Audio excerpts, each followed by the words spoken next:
Hi there, it's Hallie Crawford with HallieCrawford.com Career Coaching. So thanks for tuning in again. I really appreciate it. And I hope you had a nice weekend. I did. We just got back from a fabulous beach vacation for several days at Wild Dunes in South Carolina. So I don't know about you, but I am very well rested and ready to rock and roll to help you identify your ideal career. So as I told you last week, this week we are going to talk about the top 10 tips to identify your ideal career. So here's the deal. Here's what I was thinking we should do. If I told you and sat here and told you all of the top 10 or the 10 tips in one sitting, we could be here all day.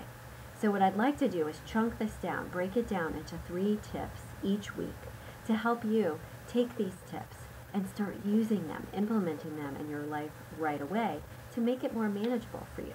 Sound good? Let's get started.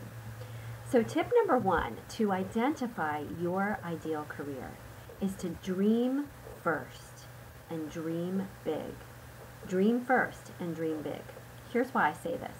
I find that so many of my career coaching clients, when they come to me, they start thinking about their ideal career and they start playing small right out of the box. They don't allow themselves to really expansively think about or really dream about what their ideal career might be. And here's the problem with that. If you start small, you're going to get small. So what I always tell people is think out of the box. Get really creative with your career ideas.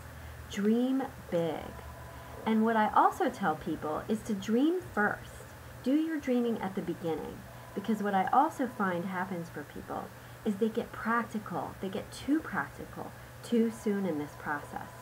And as a result, they cut themselves off at the knees with identifying possible career paths for them. When, in the first place, if they had allowed themselves to dream first at the very beginning, they may have identified or come across a career path that would be perfect for them. But because they got practical too soon, they didn't consider it. So tip number 1 is dream first and dream big. Tip number 2 is to be committed. Be committed to this and to the process. Here's the deal with commitment. We all know without commitment, nothing is possible, right? And career change is a big deal.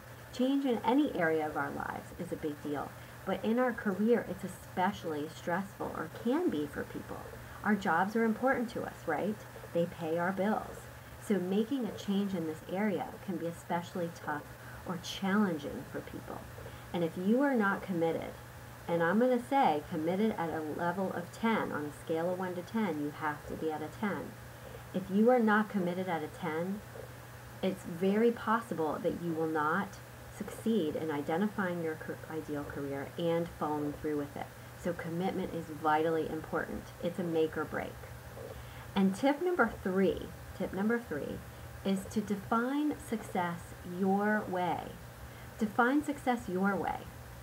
Here's what I find. I see so many people who come to me and say, well, my parents think I should do this, or a husband, spouse, partner, whoever. They've got friends who have given them advice about possible career paths.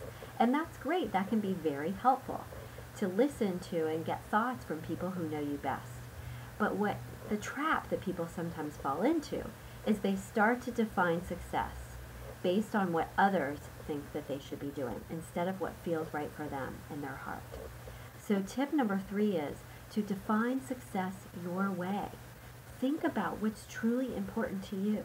What are your priorities? What's going to be fulfilling for you in an ideal career? And what's most important to you? Not what is most important to other people. Because however well-meaning they may be, and they usually are, they want the best for us, right? Their view of what we should be doing is very frequently tainted by what success would mean to them and what their priorities are.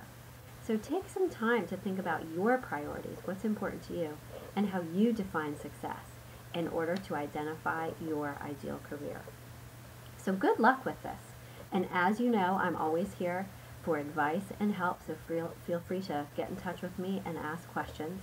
Thanks for tuning in again this week, and I will talk to you and see you again next week, where we tackle steps 4, 5, and 6 for identifying your ideal career. Have a great week, guys.